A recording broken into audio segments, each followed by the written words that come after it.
siyaasiyiin horay xilal u soo qabtay xildhibaano ka tirsan labada gole ee baarlamaanka federaalka madaxda qaar ka mid ah xisbiyada siyaasadeed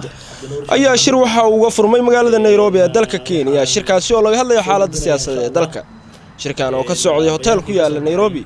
waxaa looga hadlay xaaladda siyaasadeed ee dalku marayo arrimaha doorashooyinka waxaana xubnaha ugu caansan ee shirkaasi ka dhex muuqday kamid ah hogaamiyaha xisbiga wadajir Cabdiraan Cabshukuur sidoo kale shirkaasi goobjoog waxa ahaa wasiirka hore arrimaha gudaha Soomaaliya Cabdi Faarax Juxa xildhibaan Cabdulqaadir Cosoble taliye hore nabad sugidda Cabdullaahi Maxamed Sambalolshe safiirka hore ee Soomaaliya u fadhiyay Kenya Maxamed Cali Amerika iyo wasiir hore oo xukuumadii farmaajo ee tayo kamid ahaa Cabdinuur oo ahaa wasiirkii waxbarashada shirka ayaa waxa ka soo baxay warmurtiyeed amniga kasoo qaybgalayaashu waxay hoosta ka xariiqeen in xukuumaddu ku fashilantay sugidda amniga guud ee dalka gaar ahaan nabadgelyada caasimadda magaalada Muqdisho waxay kaloo xukuumaddu ka mira dhalin weysay hirgelinta heshiisyadii amni ee ay wada galeen dowladda federaalka ah iyo dowlad goboleedyada iyadoo muddo sanad ah kulan aysan yeelanin golihii amniga qaranka waxay xukuumaddu mudnaanta ka leexisay la dagaalanka argagixisada al-shabaab iyadoo xoogga isugu keentay caburinta cadaadinta iyo baacsiga muwaadiniinta ka aragtida duwan iyo siyaasiyiinta talooyinka iyo afkaarta bixinaya halkii ay kasban lahayd shacabka ayay taa beddelkeedii si ula kac ah xukuumaddu qaaday tallaabooyin kala fogeynaya xukuumadda iyo shacabka sida xirista wadooyinka xanibka dhaqdhaqaaqa ganacsiga iyo isku socodka bulshada raafka joogtada ah oo ay dhalinyaradu kula kacdo iyo caburinta xoogsatada iyo danyarta Soomaaliyeed tani waxay fursad siisay in kooxaha argagixisada ahi xoogeystaan fursadna u helaan inay caasimadda iyo deegaanada kale ee dalka isku ballaariyaan labo tala wadaag arrimaha federaalka iyo dastuurka iyo doorashooyinka waxay kasoo qaybgalayaashu walaac ka muujiyeen isku milanka hay-adaha qaranka dejinta iyo hay-adda garsoorka ay galeen kulligooda gacanta dad tira yar oo hoggaanka dalka haysta oo si joogto ah ugu tagrifala ka muujiyeen xiriirka sii xumaanaya ee u dhexeeya dowladda iyo wadada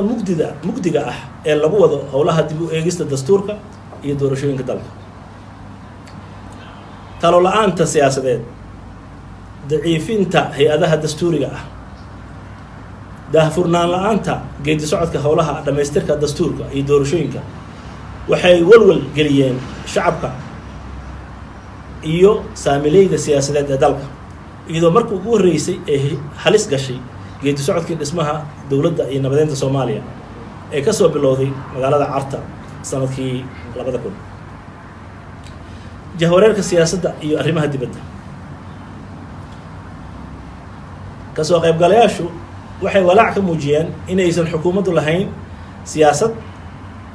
arrimo dibadeed oo degan oo fadhida iyadoo fudeyd iyo ka fiirsi la'aan siyaasadeed ku maaraysa siyaasadda dalka halisna gelin karta jiritaanka qaranka Soomaaliyeed midnimada iyo wadajirka ummadda Soomaaliyeed waxay kaloo ka qaybgalayaashu walaac ka muujiyeen heshiisyada mugdi lagu galaayo ee taabanaya maslaxadda qaranka iyo masiirka ummadda Soomaaliyeed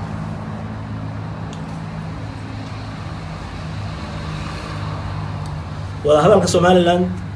iyo maqaamka caasimadda Muqdisho kasoo qaybgalayaashu waxay walaac ka muujiyeen in muddo 2 sano ah iyo in ka badan ay xukuumaddu aysan bilaabin wada hadaladii Soomaaliya iyo Somaliland taasoo beddelkeedana ay dhiilo iyo xasaasiyad kicin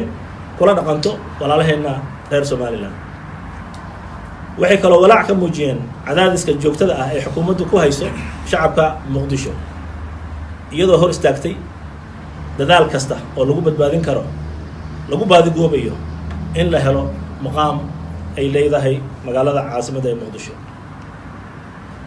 xuquuqda muwaadinka waxay kasoo qaybgalayaashu ka walwalsan yihiin caburinta iyo cadaadinta joogtada ah ee lagu hayo shacabka Soomaaliyeed gaar ahaan dadka ku dhaqan magaalada muqdisho iyo nawaaxigeeda. hoggaanka dowladdu waxay iska indhatireen dhibaatooyinka shacabka muqdisho oo u baahan hiilo dowladeed iyo dareen in dowladdooda ay u turayso. haddaba waxay cabsi ka muujiyeen in cadaadiska iyo culayska shacabka oo sii socda uu keeni karo kacdoon foodo horseeda, dalkuna mar kale uma baahna mana xamili karo kacdoon shacbi. gunaanad waxay kasoo qaybgalayaasha u muuqataa in 2 sano ee lasoo dhaafay iyo wixii ka horreeyey in wixii hore ay u dhisnaa waxba laga qabanin, balse wax loo dhimay. mana muuqato saansaan muujinaya isbeddel dhinaca aragtida iyo ficilka ah oo lagu saxo khaladaadkii 2 sano ee lasoo dhaafay lasoo maray. sidaa daraaddeed waxay kasoo qaybgalayaashu ku baaqayaan 1 in hoggaanka dalku uu la yimaado talo dalka iyo dadka lagu badbaadiyo, lana helo xukuumad kasban karta kalsoonida shacabka iyo xoogaga siyaasadeed ee dalka ka jira si loo dhammaystiro howlaha masiiriga ah ee horyaalla qaranka, sida xasilinta dalka, dib u eegista dastuurka, qabashada doorashooyin qof iyo cod oo xilligeeda ku dhacda iyadoo aan la aqbali karin wax la yiraahdo muddo kororsi. 2 haddii ay madaxda dalku iska dhegatiraan baaqyada iyo tala soo jeedinta dadka saamileyda siyaasadeed iyo talada dalka wax ku leh, haddii aan laga dhegaysan talooyinkooda,